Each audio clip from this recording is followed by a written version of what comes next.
Hi friends, ఈరోజు మళ్ళీ మీకోసం ఇంకో స్వీట్ రెసిపీతో వచ్చేసాను. సూపర్ టేస్టీగా ఉంటుంది. చాలా చాలా బాగుంది. ట్రై చేయండి.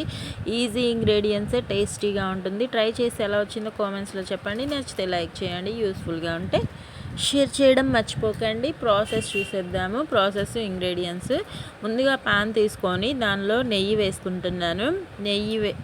పెద్ద స్పూన్తో 1 స్పూన్ అంత వేసుకోండి. ముందుగా దీనికోసం నేను బ్రెడ్ స్లైసెస్ ప్లస్ అటుకులు వాడుతున్నాను అనమాట. బ్రెడ్ స్లైసెస్ ఒక 5 ఉంటే సరిపోతాయి ఈ స్వీట్ కోసము. నెయ్యి వేసేసుకొని అది హై ఫ్లేమ్లో పెట్టుకోండి. స్లైసెస్ని ఇలా కట్ చేసుకోండి. మీకు నచ్చిన షేప్లో కట్ చేసుకోండి. నేను బాగుంటుందని చెప్పి ఇలా ట్రయాంగిల్ షేప్లో కట్ చేసుకున్నాను. ఇంకా నెయ్యిలో ఇవి ఫ్రై చేసుకోవాలన్నమాట. 2 సైడ్స్ బాగా కలర్ మారేంతసేపు ఇలా ఫ్రై చేసుకుంటే సరిపోతుంది. వీటిని పక్కన పెట్టేసుకొని అన్ని స్లైసెస్ అలానే ఫ్రై చేసుకోవాలి. నెయ్యి ఎక్కువగా ఉంటేనే నెయ్యి తీసుకోండి, లేకపోతే ఆయిల్తో అయినా ఫ్రై చేసుకోవచ్చు, ఇబ్బంది లేదు. నెయ్యి ఉంటే ఫ్లేవర్ఫుల్గా ఉంటుందన్నమాట టేస్ట్. ఇంకా బెల్లం తీసుకున్నాను. అది 1/2 కేజీ ఉంటుంది. 1/2 కేజీ సరిపోతుంది ఈ స్వీట్ కోసము. ఒకవేళ మీకు సరిపోలేదు, మీ స్లైసెస్ మీ అటుకులను బట్టి క్వాంటిటీస్ మార్చుకొని చేసుకోండి. నాకు 1/2 కేజీ ఇలా చిన్న చిన్న పీసెస్ లాగా కట్ చేసేసుకొని ఇంకా అదే ప్యాన్లో వేసుకొని 1/2 కేజీకి 1 టీ గ్లాస్ వాటర్ వేసుకున్నాను. మనకి ఎక్కువగా అవసరం లేదు. అది కరుగుతూ ఉన్నప్పుడు అటుకుల్ని తీసుకున్నాను. అటుకులు తీసేసుకొని అవి కూడా నాకు అటుకులు మాత్రం 1/2 కేజీలో సగం తీసుకున్నాను అనమాట. సరిపోతాయి ఈ స్వీట్ కోసము. పాలు ఒక్క టీ గ్లాస్ మాత్రమే తీసుకోండి. టీ గ్లాస్ పాలు వేసుకొని దీన్ని చక్కగా ఇలా మిక్స్ చేసేసుకొని చేత్తోనే పక్కన పెట్టేసుకోండి. ఒక 5 మినిట్స్ సరిపోతుంది. 5 మినిట్స్లో మన అటుకులు అనేవి నానిపోతాయి. చక్కగా నాని మెత్తగా అవుతాయి అన్నమాట. ఇంకా చూపించాను కదా, పాలు వేసుకున్నాను. ఇంకా దీనిలో 3 యాలకులని దంచి వేసుకుంటున్నాను ఫ్లేవర్ కోసము.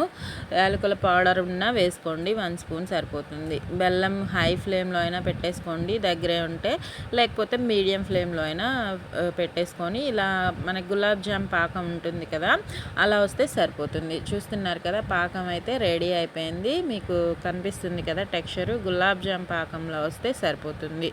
ఓకేనా? ఇంకా పాకాన్ని చెక్ చేసేసుకొని మరీ ఎక్కువగా రానివ్వద్దు. గులాబ్ జామ్ పాకం వస్తే సరిపోతుంది లైట్గా.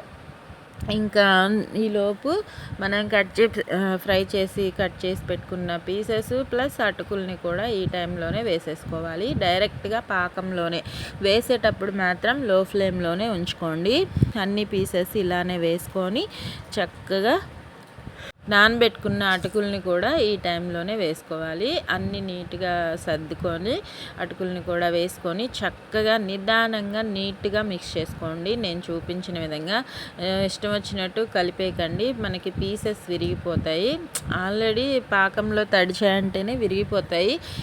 నీట్గా కలుపుకుంటే ఇంకొద్దిగా విరగకుండా బాగా వస్తాయి. ఇంకా పక్క ప్యాన్లో ఒక 1/2 స్పూన్ దాకా నెయ్యి వేసేసుకొని మీ దగ్గర ఏ డ్రై ఫ్రూట్స్ ఉంటే అవి వేసుకోండి. నేను జీడిపప్పులు 10 దాకా తీసుకొని అవి వేసుకొని హై ఫ్లేమ్లోనే పెట్టి ఫ్రై చేసుకుంటున్నాను. ఇంకా అవి బాగా ఫ్రై అయిన తర్వాత 1/2 వరకు దీంట్లో వేసేసుకొని మిగిలిన 1/2 నేను ప్లేటింగ్ కోసం ఉంచుకున్నాను. నెయ్యితో సహా ఆ జీడిపప్పుల్ని కూడా వేసేసుకోవాలి. ఇది పాకం అనేది బాగా దగ్గర పడి మనకి బ్రెడ్ స్లైసెస్ అటుకులు అనేవి పాకం పట్టుకునేదాకా ఇదిగోండి దగ్గర పడింది, కనిపిస్తుంది కదా, ఆ టైంలో ఈ నెయ్యి వేసేసుకొని ఒక 15 మినిట్స్ సరిపోతుంది. ఇంకా చూడండి రెడీ అయిపోయింది. ఒక ప్లేట్లో కానీ ఒక మౌల్డ్లో కానీ వేసుకొని సర్వ్ అవుట్ చేస్తే ఇలా ఉంటుంది టెక్స్చరు. టేస్ట్ కూడా అసలు సూపర్ యమ్మీగా ఉంది. నేను కొద్దిగానే చేసుకున్నాను. టేస్ట్ అయితే చాలా బాగుంది. ఎప్పుడు డబల్ కా మీఠా లాంటివి తింటూ కాదు, ఇలా అటుకులతో వేసి కూడా ట్రై చేయండి. చాలా చాలా బాగుంటుంది జీడిపప్పులతో.